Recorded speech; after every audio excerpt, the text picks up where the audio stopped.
Naitwa Susan, hapa Nikiliwa.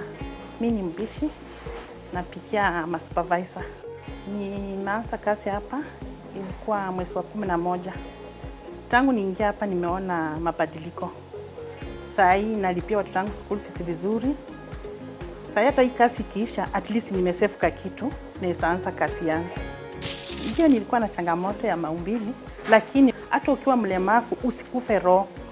Kila kazi unajituma. Ukiona kazi pahali enda na ujaribu. Mungu naye ako mbele. Hii project ikiisha kuna kitu nimesave. Ikiisha sitaenda kukaa kwa mlango. Kuna kabiashara ndaenda nifungue. Makao bora, maisha bora. Join us at the 39th Kenya Homes Expo from June 11th to the 14th at the KICC.